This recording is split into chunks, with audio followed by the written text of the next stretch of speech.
Welcome back to the podcast, friends. I'm Elliot Custodio. This is Joe GT Joey Limongelli, and that is Mr. Todd Warren. Hello. Today's question, what is the purpose of a hypercar? Today? These days? Today. Let me tell you something. There's so many hypercars out there, it's actually boring, okay? I was born in the Bronx and then drive to Manhattan. Do you know what a hypercar does going into Manhattan? 1 mile an hour. To me, at this point, it used to be fun when you knew a car could go 150, 200, 210. What is the purpose these days that 19 different car brands could go 300 miles an hour? I really have no clue. And a matter of fact, with these disgusting roads, it's terrible. I'd rather be in a Defender and enjoying life. What do you think? What do you think? What do I think? In the northeast of the U.S., where we are, and the roads are appalling and crowded, hard to figure out what an actual purpose would be. Certainly not from a getting you someplace any faster perspective, because we're talking about new cars, there really aren't any slow cars anymore anyway. I guess the purpose, the positive purpose from my perspective is just pushing the limits of what we can do from an engineering outlook. Just building things that are more capable, faster, corner harder, brake harder, look more outrageous, and so on and so on. And I appreciate the hypercars and what they can do for that. You can't use them in anything like what they are capable of. Yeah, so what's bothering you the most is the practical application of the car, being able to use it. The aside from the aesthetics having gone a bit too far for my personal tastes, just to the wild, outrageous. Although that said, that kind of is the purpose of a hypercar also. Mm-hmm. But the power and the weight that comes with it, and the size and everything else, and the complexity is astounding. The capabilities are so vast, they're so fast, they can corner so hard, and so on and so on. You can't get anywhere near approaching what their performance limits are, what their capabilities are. So you can't experience them unless perhaps you go to a track. Yeah, and even some hypercars aren't necessarily track cars. I think that's very true. I mean, they're just as capable in a lot of ways, at least from a top speed perspective. Right. They're too heavy to be a good track car, but at least, I mean, if you have one and you wanted to experience what it can do, that's really your only option. Yeah. Here's what I think. Look, they were neat, and especially the 90s and the 2000s and now current, okay? But I think it's also ruining a whole bunch of brands. So in other words, we were talking about the Aston Martin that's coming out, okay? Where the first service is going to be $400,000 in 5 or 10 years, okay? You're pushing so many people out that you're not getting a majority of people understand or appreciate. We appreciate, the three of us, the technology and all that, but it's becoming so overblown, it's not usable. When we come here to film today, I'm in bumper to bumper traffic. To go Long Island, New York, Boston, Connecticut, New Jersey, it's 3 miles an hour, and it's not fun. And then when you're in a car like this, and I had the 720S, I guess that was really one of the more affordable, more recent hypercars. It was under $400,000, okay? But literally, it's a computer, and it controls you. And you really can't do what you think you could do because the computer is really regulating everything in the car. So to me, I like it. I like maybe, say, like what Bentley did in the 20s and 30s. They put a blower on the car. They invented the aluminum pistons and all that. That's cool stuff.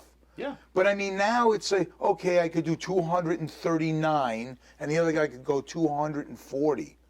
Where the hell am I going to do any of this stuff? Would you agree that with the manufacturers producing that level of car, that they're actually pushing each other? And that is propelling the growth of technology? That was the original premise back in the day. Rolls against Bentley, Ferrari against Lamborghini and all that back in the day. But I just don't get it. I don't think they're doing it now just for the benefit of the industry. I think that's a byproduct of what they're doing, right? They're in business to sell cars. Right. But in doing so, in producing these things that I guess you're saying yeah, lacks a lot of practical application. Yep. It is in fact moving the industry forward Yeah, well- and there's a trickle down effect on that It technology. does to a degree, but look, we were just talking about the Veyron last time, right? Look at the Veyron. We just saw it again. Every time you're going for new tires, you need new wheels. It's $50,000 a pop. Every other time. Don't exaggerate, Joe. Oh, every other time. Okay, but again, is there a certain niche for that? Yes. Will that technology trickle down to a commuter car? You understand? You used to be able to use the hyper stuff to trickle down to everyday safety or something in a regular car. I can't help but imagine that there are aspects of the Veyron that, if it hasn't yet, I mean, the Veyron's, I guess, been around for quite a while now, but Yeah. what is it? 16 radiators or something obnoxious, 4 turbos. Like, Right. getting all of that to work the way it works is an engineering marvel. Right. That had to have helped something I- along I- the line, Yeah. along the way, right? Efficiency-wise, maybe with turbos. Like, look, a long time ago, the Chevy 350 was the most common used engine block for 40, 50 years. Sure. And about 15, 20 years ago, with the guys I knew, the i4, the 4-cylinder turbo, is now, overall around the world, it's the modern version of a Chevy 350. They're bulletproof. They're 300 horsepower. They get 30 miles to the gallon. They're very efficient. And the turbo diesels, forget it. They're through the roof. You're 700, 800 miles on the tank. And that's cool stuff. But at the hypercar end, I like it, but it's almost annoying to a point. I think it's become, to your point, largely a game of trumping the other Yeah. company. You know, thinking back when a new model would come out from either the same company replacing the existing model or the competing company introducing a new car to compete, the new thing would have another 30, 40 horsepower, 50 horsepower. Now the next model has 120 more horsepower. Right. When we're starting off at 600 horsepower or 700 horsepower to begin with. That's nuts. What can you do with that? In my mind, there is a point at which it's fast enough, and the law of diminishing returns, right? When you have slower cars, a faster car is much cooler, much more fun. But there's a point at which it's fast enough, and faster than that doesn't really get you so much anymore, except in terms of bragging rights. So, you know, Ferrari has 790 horsepower, and McLaren comes up with 840 horsepower. Right. Does it actually matter, or is it just really Well, marketing? bragging and somebody rights do can have a lot to say, do with it, I think. in business and in marketing, they Yeah. do. But we're in that, and those huge horsepower and torque jumps now. You know, is it an attempt to, you know, eliminate the opportunity of the other guy to come back? So then he comes back and he adds yet another horsepower. So we have, you know, we have a successor followed by a successor, and there's 300 more horsepower. Yeah. You can't use that, and with that comes everything's bigger brakes, bigger tires, wider wheels, more Right. weight. All of that adds more and more and more and more weight. Well, all right, so I'm going to make an observation here. A lot of this conversation has been circling around speed, and that is an aspect of these hypercars. But is it the only aspect of these hypercars? Nope, but it's a big one. It's a big one. It's a big one. Can you own a hypercar not because of the speed? So, yeah, you absolutely can. Yeah. You can drive around it and appreciate the engineering marvel that it is, Absolutely. and there's, I think, real satisfaction in it. There's the element of knowing what it can do, even if you can't actually do it or experience it. But a lot of the technology that is interesting, in theory anyway, on its own in these cars, you don't experience until the speeds are really high. Right. Like all of the aerodynamic stuff, all the Right. the downforce. It doesn't really make a difference until you're going way over 100 miles an hour. Right. So manufacturers are now talking about 300, 400, 500 pounds, 1,000 pounds of downforce Right. at 180 miles an hour.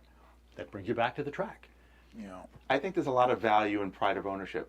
When you Absolutely. when you consider the industry of fine watches, yeah, a quartz watch for $50 can tell the time just as well as a six-figure automatic or mechanical watch. Maybe better. I agree. However, there's certainly a market for that. So why is that? It's not, yeah, on the surface, the car is super fast, so we talk about the speed, and on the surface, a watch is supposed to tell time. Yeah. But people are, these companies are able to sell fine watches without breaking a sweat because there's other value to that. There's the pride of ownership, the engineering that you were talking about. Let's take your premise, right? So what's supposedly the best watch? Rolex, right? Whatever. A Rolex. Let's pick Patek, Miele, whatever. Let's pick a Rolex. Okay. but there's 3 or 4 of them. We now have 50% of all these car makers making hypercars. There are a lot of high-end watches also. I understand, but you understand where I'm going here. Because let's take our beloved Aston Martin, right? They're way off the track. Way off the track. They're coming with the Valkyrie. Every car's 300, 500, 2 million, $3 million. They've now came out with, in the last 5 years, three cars, hypercars, right? That are 1 million, 2 million, 3 million.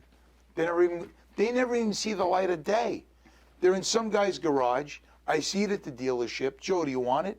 What am I going to do with this? Well, see, that's an interesting point because But then they don't make the $200,000 car that everybody wants to drive on the road. But by doing, see, Make sense? kind of. So Aston, like Porsche and Ferrari, they produce a lot of cars, and they have a product line Yes.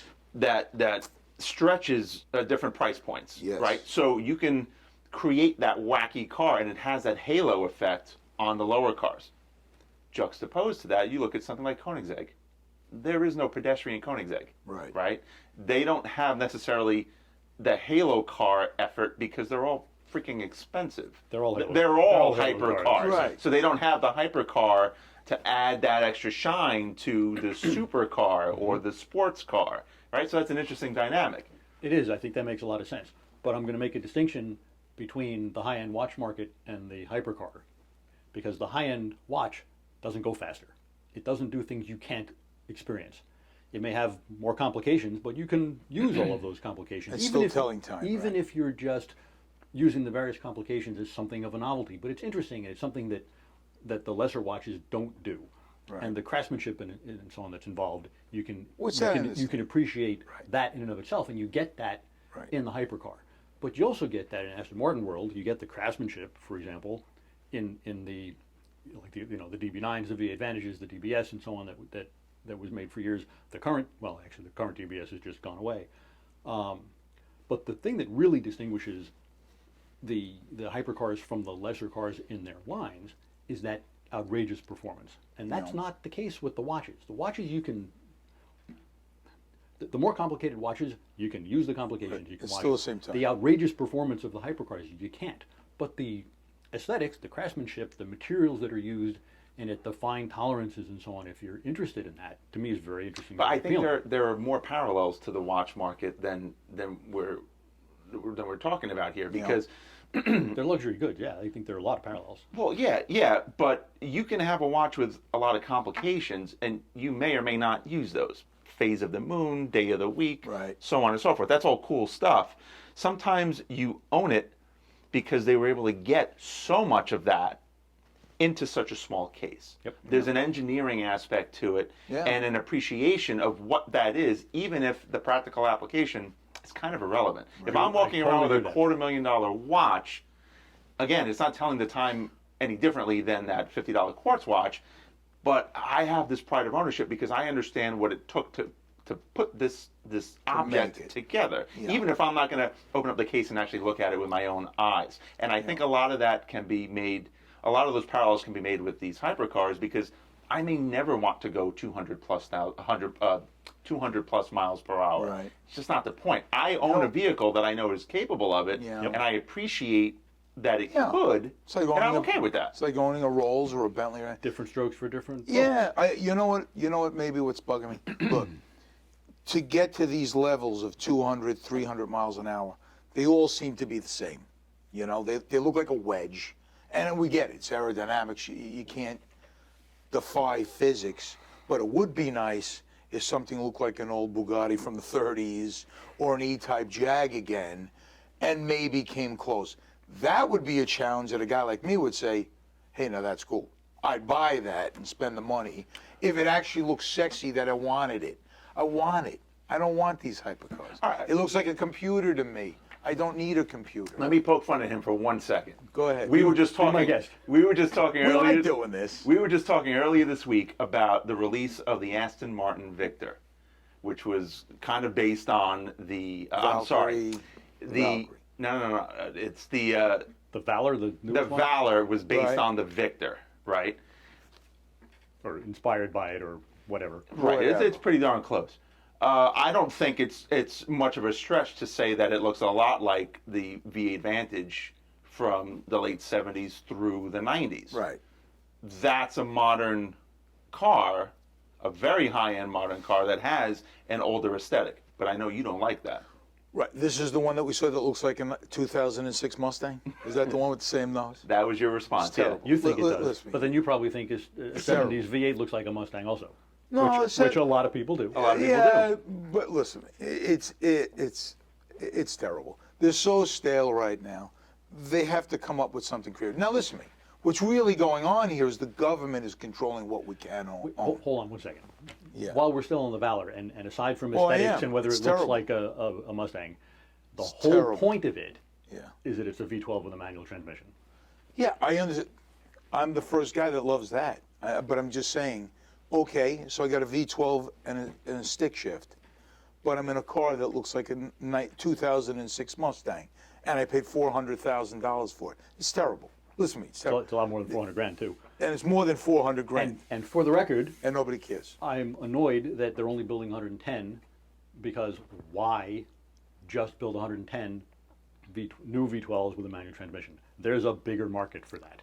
There It is. should be a regular production. But then again, that's what they're should be a doing. They're regular production hurting. They're hurting that 1% in a channel, and it's saying, oh, there's only going to be 110, so now it's going to be 800,000 instead of the 4.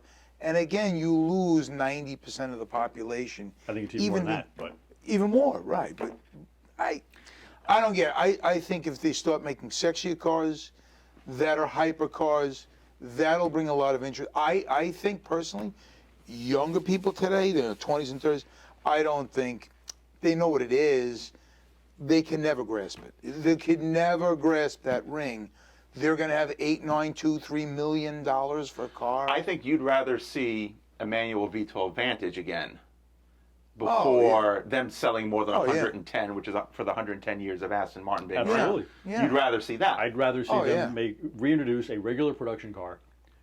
It's going to be expensive, certainly, Yeah. but it's not going to be in the $1 million plus range. But Right. a regular production, normal flagship as opposed to Halo car, Right. where the V12 with the manual is still available. Look at the used exotic car, sports car market, where Yeah. manual transmissions, maybe in part because they've gone away. You want what you can't have. But if Aston Martin started building a regular Oh, production driveline where you had the V12 and the manual box, As an option, you're not going to right. be selling tens of thousands of cars a year anyway. But it would be a huge success. I think it's a virtual certainty. I agree 1,000%, because if you take the 575, right? I had a 550, they were all stick in the Ferrari. And then when I went to 575, the big thing was the F1 paddle. They only made a handful of stick shifts. They couldn't give away. It was $8,000 more, right, for the stick shift at that time. So nobody ordered it. It was about $8,000 more. I don't know what the Yeah, it difference was about $8,000. And 9 out of 10 were all paddle shift, because that was the way to go. Now that car is $400,000 in a stick shift, and the automatics are 150, 180 like that. Yeah. And it's still a great price, but to Todd's point, we're so used to guys like us want something different. We want something unique, and going back to stick is unique now, and that's what's cool. I remember you know? years ago sitting in the dentist chair, and my dentist had a You're smiling in talking about the dentist. That's I am. unusual. I am. Well, because it was a car conversation, and I love my dentist. He had a C5. I don't remember what year. And we were talking about Corvettes, and of course I asked him, "Is it a stick?" And he said, "No, it's an automatic." Yeah. And he said, "My knees aren't what they used to be." Right. And when you look at statistically, the percentage of automatics versus manual transmission Oh, Corvettes, it's always like 90-10. exactly. It's got to be 90. Exactly. Well- but a lot of that, I think, just has to do with station of life, right? You're not the demographics. when your knees are young and you feel spry, you Right. can't afford a Corvette. Again, but there you go. Again, you're alienating all those young people, because at a certain point, Corvette was a young guy's car. Now a Corvette is an 80-year-old guy's car. It's an 80-year-old guy's car. Well, I wouldn't go that far, but 75 I wouldn't and a either. half. Come on. I've got more Corvettes than all of you. but 75 and a No, half. but well, if you're GM, what do you? Lifetime member Are of you the bringing up Corvette the Museum. average age or down the average age? Well, I just brought it down 5 If years. you're GM throughout the years, what are you going to do? You have other sports cars or pony cars or whatever you wanted to Right. classify them as, Right, like right. the Trans Am / Firebird and the Camaro. They're all The gone. Corvette, well, the Corvette was always going to be upmarket compared to Right. that, so it was Right. always an aspirational price point. Yeah. But I don't think that, and I know you weren't saying this, you were talking about the dollar amount, but Right. I don't think the car companies were alienating the people as far as the transmission selection as much as the people were alienating the transmission selection. Because Yeah. frankly, people Yeah. like my dentist, they love the idea of having a stick shift, Right. but it wasn't really practical for where they were in their life. Yeah. I'm saying all of this Yeah, because I you're right. think that's the problem with Aston holding on to a stick shift. Well, We know a lot of Aston owners, and they don't Yeah. all look like people that No. would want that in stick. I They understand. just that. want to look nice and drive their ass in, and that's totally cool. You're probably right. And most people who buy all of these cars Right. are looking for the experience and the image and so on. They're not really car people. Right, Like the right. portion of people who buy any of these exotics and sports cars who are really true enthusiasts is pretty small. Yeah, I think if they were more, forgive me for saying this because it's not that they're not trackable, but if they were more trackable, like a 911, like a Cayman, right? Those companies have more reason to support manual transmissions and whatnot because they do have an audience that will actually and- exploit that on a racetrack. I think that makes sense. Sorry. No, that's okay. And part of the hypercar thing is the latest in technology and whatever else. You mentioned Koenigsegg earlier. They've developed some kind of wild gearbox, really pushing the boundaries of technology. So some people say 3 pedals and a gear lever don't belong in a car like that because it doesn't fit the whole high-tech thing. Okay. And frankly, it would ruin the 0 to 60s. Well, that's another part of it. It obviously used to be that a manual transmission gave you better performance than an automatic. That's no longer the case. And then It's it the other caught way up, around. right. But Gordon Murray, Yeah. signed with McLaren F1, Yeah. he's introducing 2 new, clearly hypercars. He's being Gordon Murray, obviously, is not getting into the whole bigger, heavier, everything. He's doing everything he can to avoid that. But 12 cylinders, manual transmission. Yeah. And they're- more they're- for the experience. And massively Yeah. expensive, and they're all sold out. Right. Well, that's a 1% of 1%. Look, the Porsche is the best example. He loves them, I love them. Okay? They held true all these decades, right? You still have an analog gauge, you still have a tack, and that's it. And 2 seats and a stick shift, or you could get the loaded models if you want the automatic and all the bling.